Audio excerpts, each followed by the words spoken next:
friends, welcome to our channel. ഇന്ന് ഞാൻ ഉണ്ടാക്കാൻ പോകുന്നത് എന്തറിയോ, ഒരു സോഫ്റ്റ് ആൻഡ് ക്രിസ്പി ഉഴുന്ന് വട. ഈ മഴ സമയത്തൊക്കെ നമുക്ക് ആ ക്രിസ്പി ഉഴുന്ന് വട കഴിക്കാൻ നല്ല ടേസ്റ്റ് ആയിരിക്കില്ലേ. അപ്പോൾ അത് നമുക്ക് എങ്ങനെ ഉണ്ടാക്കാമെന്ന് ചെറിയ ചെറിയ ടിപ്സ് ഉണ്ട്. അത് മാത്രം ഫോളോ ചെയ്താൽ നമുക്ക് നല്ല സൂപ്പറായിട്ട് വട കിട്ടും. എങ്ങനെ നോക്കാം.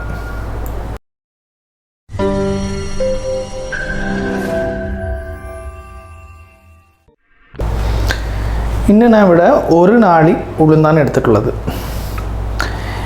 ഇപ്പോൾ ഈ ഉഴുന്നില്ലേ, ഇത് നമ്മൾ എടുത്തിട്ട് ഒരു 5-6 പ്രാവശ്യം നല്ലോണം കഴുകണം. അതിൽ ഒട്ടിയിരിക്കുന്ന വാക്സൊക്കെ കംപ്ലീറ്റ് പോകണം.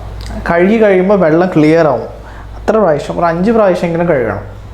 ഉഴുന്ന് കഴുകി കഴിഞ്ഞു. ഇവിടെ നോക്കിയാൽ അറിയാം, ഉഴുന്നിനെ കഴുകിയപ്പോൾ കഴുകി കഴിഞ്ഞിട്ട് ഈ വെള്ളം ക്ലിയർ ആയിട്ടുണ്ട്, കണ്ട.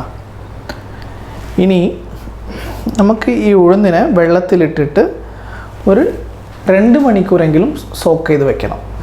2 മണിക്കൂർ സോക്ക് ചെയ്ത് കഴിഞ്ഞിട്ട് ഒരു ½ ആൻ അവർ ഫ്രിഡ്ജിൽ വയ്ക്കണം.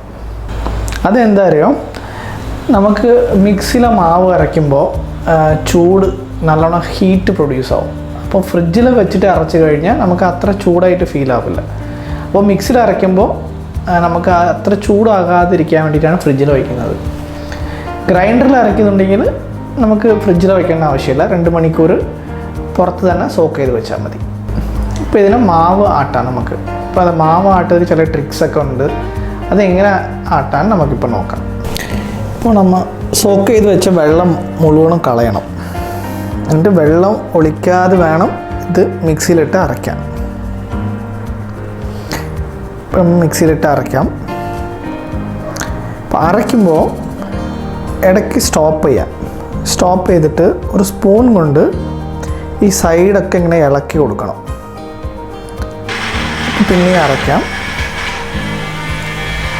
ഇടയ്ക്ക് സ്റ്റോപ്പ് ചെയ്തിട്ട് പിന്നെയും ഇളക്കി കൊടുക്കണം.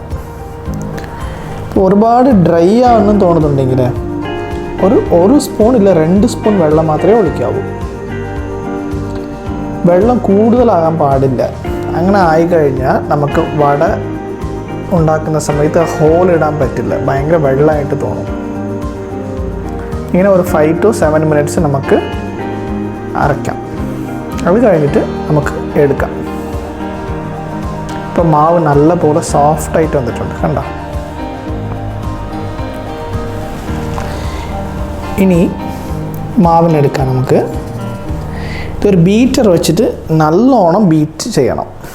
ഇതാണ് ഏറ്റവും ഇമ്പോർട്ടൻറ്റ് സ്റ്റെപ്പ്. ഒരു വട നല്ലോണം സോഫ്റ്റായിട്ടും ക്രിസ്പി ആയിട്ടും വരണമെങ്കിൽ നല്ലോണം ബീറ്റ് ചെയ്തെടുക്കണം. ഒരു ബീറ്റർ ഇല്ലെങ്കിൽ നല്ലപോലെ കൈ കൊണ്ട് പതപ്പിച്ചാൽ മതി. ഇങ്ങനെ ചെയ്താൽ നല്ല സോഫ്റ്റായിട്ട് കിട്ടും വട. പിന്നെ ഇപ്പോൾ നമുക്ക് നല്ലോണം ബീറ്റ് ചെയ്ത് കഴിഞ്ഞു.